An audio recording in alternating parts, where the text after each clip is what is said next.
Amadas amigas, irmãos na fé, mais uma vez estamos neste período de isolamento social mais intenso. E é interessante que para nós católicos veio calhar bem neste tempo quaresmal, que é o tempo em que nós analisamos a nossa vida, meditamos sobre como está andando a nossa alma. E às vezes o silêncio nos incomoda. E Blaise Pascal, que foi um filósofo francês, ele falava assim: o silêncio nos incomoda porque o nosso coração está muito inquieto e cheio de pecado. E de fato nosso coração fica inquieto quando a gente repousa e nos silenciamos. No nosso coração vêm as preocupações, nossos pecados, as coisas que deveríamos fazer, os nossos projetos fracassados. E essa experiência é uma experiência humana. E é interessante que Deus, que é todo-poderoso, Ele não vem com a borrachinha e tira do nosso coração esses sentimentos. E de fato Jesus sente-se angustiado. O evangelho de hoje, e como todo o evangelho de São João, é extremamente significativo. Provavelmente Jesus está em um templo, no templo de Jerusalém, e ele ouve que alguns gregos querem vê-lo. E nesse momento parece que há uma ruptura. Jesus anuncia a sua paixão. Por que será que em João tem essa ruptura? Afinal, Jesus deveria ficar feliz, porque as pessoas vieram buscá-lo. Mas Jesus nesse momento anuncia a sua paixão.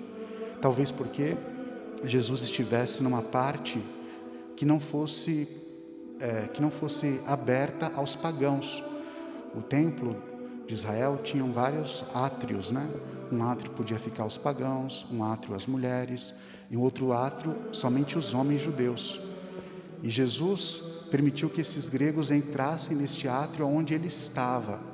E no processo de Jesus em São João, uma das acusações é justamente essa, que Jesus profanou o templo ao deixar os pagãos entrarem.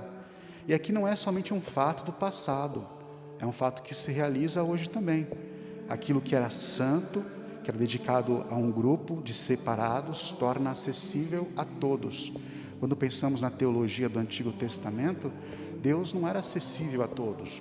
Deus era acessível ao sacerdote, Deus era acessível ao profeta, e nem existia essa concepção individual de eu chamar a Deus, né? Deus me invocar. Mas agora com Cristo existe essa possibilidade de nós termos esse contato direto com o nosso Deus. O nosso batismo nos dá esta graça de estar com o nosso Deus, de invocá-lo e Ele nos ouvir, sem ser necessário um sacerdote para intermediar. O sacerdote na nova lei, a nossa agora, ele é aquele que dispensa a salvação. Mas quando você clama a Deus, Deus te ouve. Inclusive o catecismo fala que Deus salva as outras pessoas sem a igreja. Não sabemos como, mas Deus salva essas pessoas, porque de fato essas pessoas, elas são ouvidas por nosso Deus. No nosso batismo nós somos sacerdotes, um povo sacerdotal, aquele que oferece, aquele que conversa com Deus. E pensar que esse Deus, que agora é acessível e é revelado como um Pai, permite que seu Filho Jesus passe por uma angústia. Estou angustiado. Jesus, ao deixar os gregos entrarem na parte santa, e também nós que somos pecadores temos acesso a esse Deus, ele sabe que pela lei judaica ele seria condenado. Por isso agora ele anuncia a paixão. Jesus, no anúncio da sua paixão, abre as portas para que todos nós podemos entrar na sua casa. É aquilo que é dito no Apocalipse, né? Do templo, que não vai ter somente uma porta, mas 12 portas, e todos poderão entrar por este templo. E essa é a nossa graça, de termos um Deus que é acessível, que apesar de nossas faltas, nossos pecados, quando nós falamos Deus, falamos o nome de Jesus, Ele ouve, volta a sua face misericordiosa para cada um de nós. E, amados, essa experiência da angústia é aquilo que nós vivemos. Hoje, pensar que um pai permitir que seu filho passe por uma angústia é impossível. Acho que nenhum pai deseja hoje que seu filho passe por uma angústia. Mas Deus, é extremamente diferente. Deus é um mistério. A gente tenta fazer algum paralelo entre nós e Deus, mas Deus é o totalmente outro. Deus, Ele se silencia nesse nosso sofrimento. A gente não sabe o que Deus espera de cada um de nós. É aquilo que Jesus o Verbo, Jesus o Salvador, grita, né? Por que me abandonastes? Aquele que é sem pecado experimenta a angústia, experimenta a morte, porque ele é obediente e obediente até o fim. E a obediência hoje é exaltada na segunda leitura, né, da carta aos Hebreus. A salvação para quem o obedece. E amados, a experiência da angústia às vezes quer deixar de lado, a gente não quer acessar, mas ela passa pela nossa humanidade. Quando a gente tem essa experiência de estar angustiado, preocupado, o nosso coração parece que se dilata e se abre a outras pessoas que também estão passando por este momento. Talvez Deus, na sua imensa sabedoria, pode falar assim para a gente: olha, eu não posso te salvar disso, mas eu já passei por isso e venci. E como é gostoso quando a gente está conversando com amigos, né? E partilha uma experiência difícil, e o amigo fala assim: olha, eu já passei por isso e venci. O nosso coração se acalma, e a gente consegue agora ter uma confiança maior em Deus. O Papa Francisco escreveu uma carta por ocasião da abertura do ano de São José, que é muito bonita, Corde Patris, né? O coração de pai. E quem é pai devia ler essa carta, porque é muito bonita. Em um final dos tópicos, o Papa Francisco medita sobre os pais inúteis. O que são pais inúteis para Francisco, né? O pai inútil para Francisco é aquele que conseguiu alcançar a sua missão. O pai inútil é aquele que deixou o seu filho caminhar com suas próprias pernas e não depende mais dele. Um pai realizou a sua missão quando vê os seus filhos caminharem independentes, não serem mais dependentes do seu pai. E essa é a grande meta do pai cristão, é ser um pai inútil, porque o pai conseguiu que o seu filho vencesse as tribulações e agora ele pode caminhar sozinho. E é isso que Deus faz com a gente. Deus permite que a gente passe por angústias, provações, sinta-se abandonados, e essa é uma experiência extremamente edificante para nós que somos cristãos, e Deus permite para que a gente possa crescer. É isso que Deus faz. É como a mãe, né, a mãe pássaro que joga o seu filho do ninho para que ele possa voar. Ou aquela história do monge, né?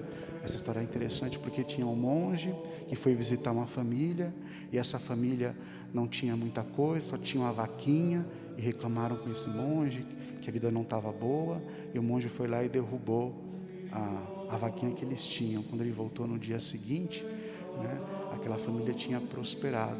Então, às vezes na nossa vida Deus faz isso conosco, né? Deus nos joga no abismo para que a gente possa voar por nossas asas.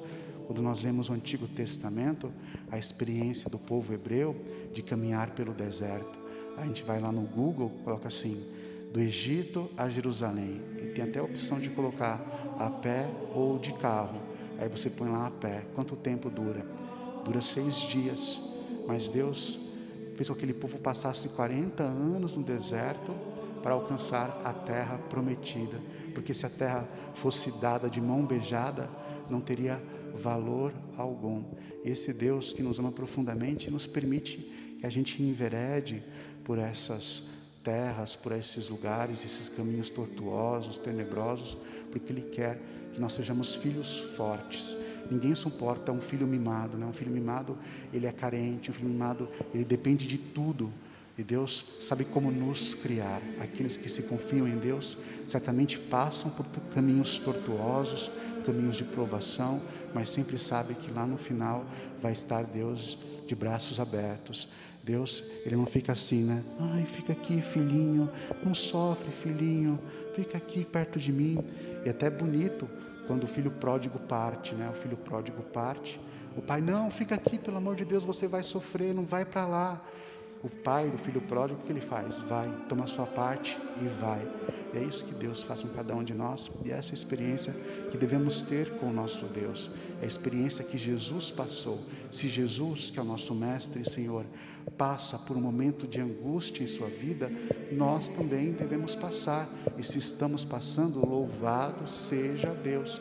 Se em nossos corações temos preocupações, temos coisas ruins, louvado seja Deus, porque passamos por isso, porque no fim Deus vai estar conosco. E tudo acontece para nossa maior aprendizado e para a maior glória do nosso Deus. Então, amados irmãos e irmãs, neste tempo em que nós estamos mais uma vez isolados e provavelmente não vamos celebrar a ressurreição e a Semana Santa juntos, que nosso coração possa se acalmar, nosso coração possa fazer esse gesto de confiança em Deus, que nos faz passar por esses caminhos, mas Ele sempre está conosco.